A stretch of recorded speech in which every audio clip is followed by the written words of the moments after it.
En efecto, una de las grandes preocupaciones manifestadas por la gran mayoría de los jefes de Estado que participamos en esta cumbre es el problema de gran magnitud que está viviendo el pueblo venezolano. Alguien estimaba que solamente en Colombia casi hay alrededor de los 3 millones de venezolanos. Y así hacia Sudamérica, como también Panamá, y en su vida hacia Estados Unidos. Y obviamente que preocupa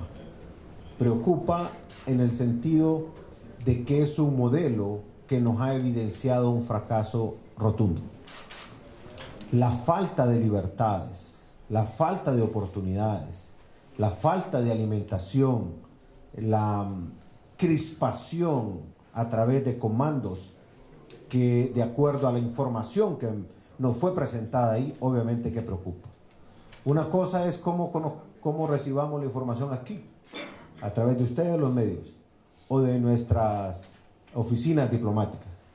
Pero otra cosa es que le presenten a usted todas las evidencias de lo que ha venido pasando allá. Entonces sí nos sumamos al respeto por las libertades del pueblo venezolano, al respeto de los derechos fundamentales del pueblo venezolano, y obviamente que nadie puede obviar lo que está pasando en Venezuela.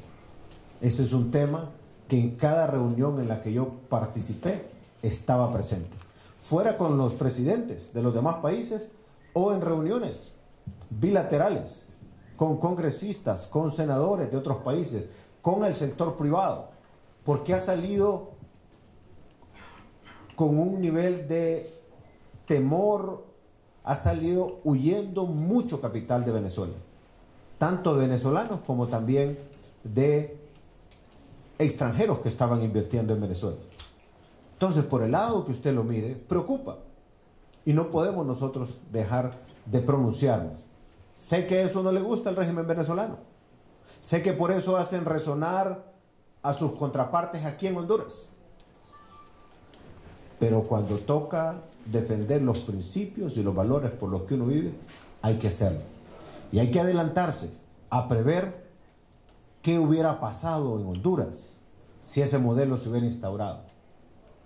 O qué pasaría si los que pretenden replicar el mismo modelo de Venezuela aquí buscan hacerlo. La campaña recién pasada y la del 2013 se caracterizó por algo. Creo que en ese sentido han sido consistentes algunos miembros de la oposición, diciendo que el proceso que vivió Venezuela debería de vivirlo Honduras. Y muchos también han argumentado, miembros y líderes de la oposición, que en Venezuela no pasa la tragedia que dicen ustedes los medios de comunicación o los medios de comunicación internacional. Y en este caso creo que van a criticar a nosotros los presidentes que nos pronunciamos en esta cumbre, porque ellos argumentan que es una tergiversación de lo que realmente ocurre en Venezuela, porque ellos no miran como problema lo que vive el pueblo venezolano. Y es más, no solo apoyan o aplauden, sino que le dan soporte a los líderes del régimen de Venezuela.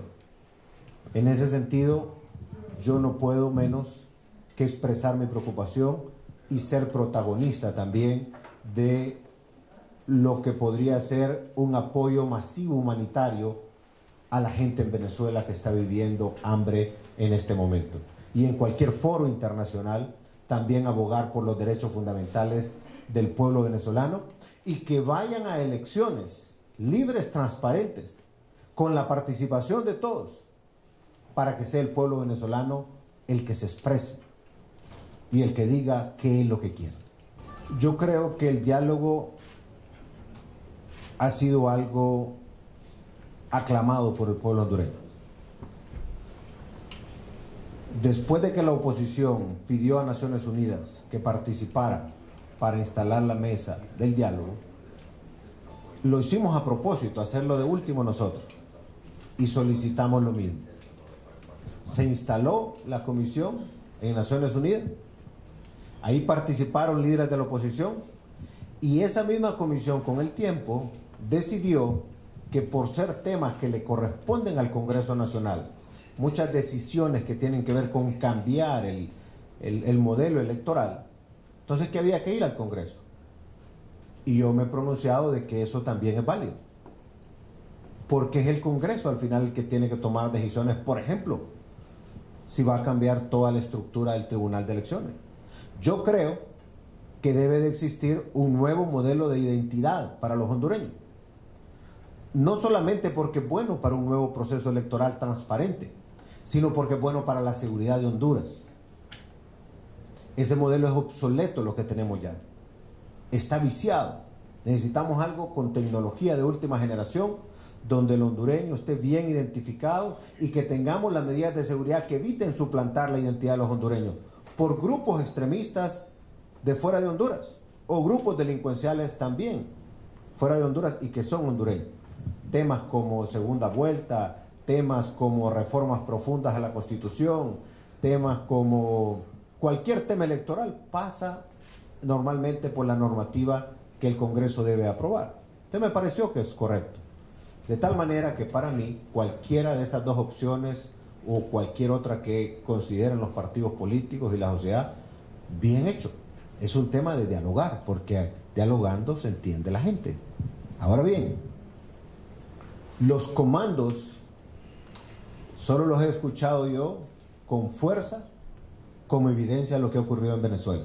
Eso es lo que nos acaban de presentar a los presidentes en la cumbre de Perú.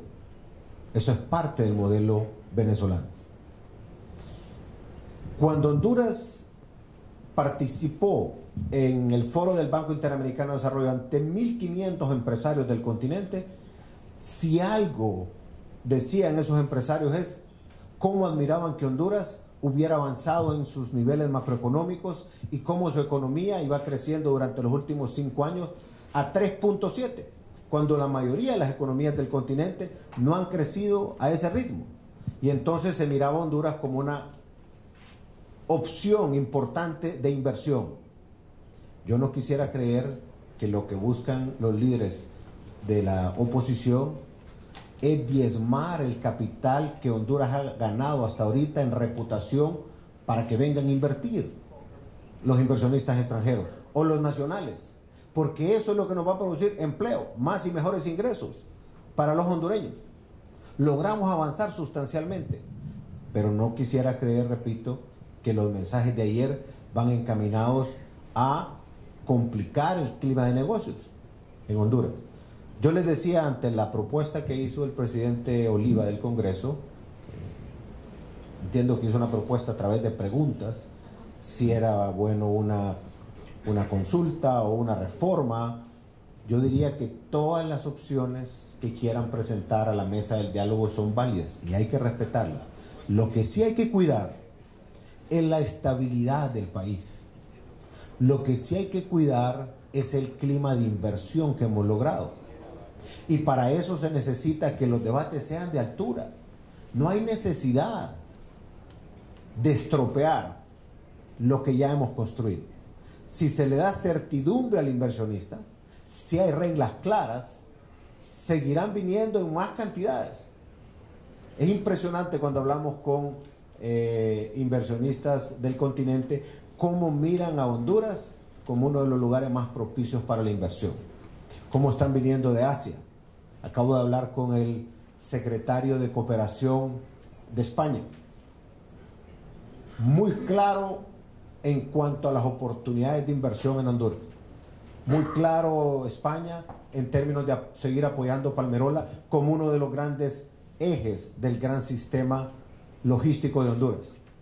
Hablábamos también de cómo Almería había avanzado en la producción de alimentos con buenas prácticas agrícolas y cómo eso podría ser muy importante para Honduras. Cómo repotenciar Infop. Eso lo hemos hablado también con otros países.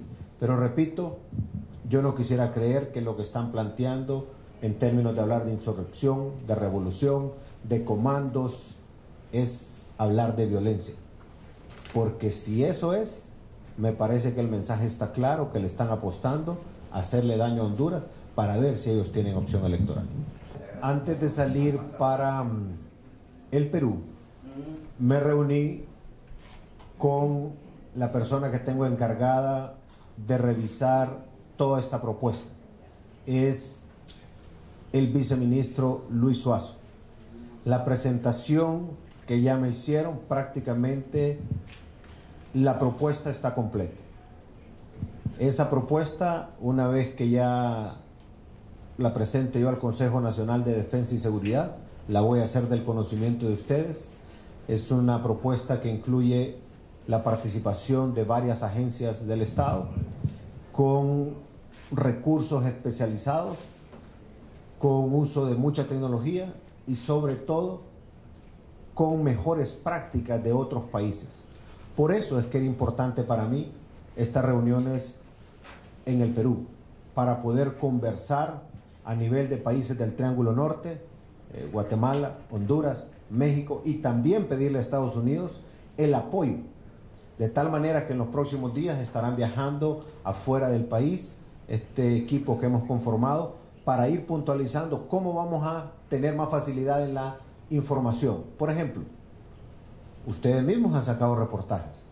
Miembros del crimen organizado de maras y pandillas en Nueva York dan una orden y se ejecuta en Honduras, o se ejecuta en El Salvador o Guatemala. O también información que sale de maras y pandillas de aquí llega a Estados Unidos. Entonces necesitamos esa fluidez de comunicación en tiempo real. No podemos pasar por las cancillerías con esto. Para ser realmente efectivo, ocupamos esa comunicación en tiempo real. Y lo otro es uniformar los procedimientos de cómo vamos a enfrentar este fenómeno. Uniformarlos a nivel de las mismas agencias que son parte en el caso de Honduras, pero también poder potenciar lo que ya tenemos con el Triángulo Norte, que es una fuerza trinacional, que ahora, a mi criterio, no solamente debe estar en las fronteras. Deberíamos de considerar la orden de captura centroamericana, que un tribunal pueda dar la orden en El Salvador y se ejecuta por las autoridades aquí en Honduras, o se da en Honduras y se ejecuta allá. Pero tenemos entonces que estandarizar, homologar muchos de los procesos, de los procedimientos, y eso es la otra parte que fuimos a conversar al Perú, y déjenme decirles que he encontrado una extraordinaria recepción a la idea y cómo nos pueden colaborar estos otros países con grupos de alto nivel en materia de seguridad, ya no solamente con Colombia, sino que también con México, con Guatemala, con El Salvador y también con Estados Unidos. Estados Unidos particularmente ha avanzado mucho en eso, pero esa información también la necesitamos nosotros, o lo que nosotros podamos aportarles a ellos. Así es de que yo esperaría que en los próximos días, después de concluir esas visitas, nosotros podamos presentarle al pueblo hondureño lo que es la unidad especializada en términos de enfrentar maras y pandillas.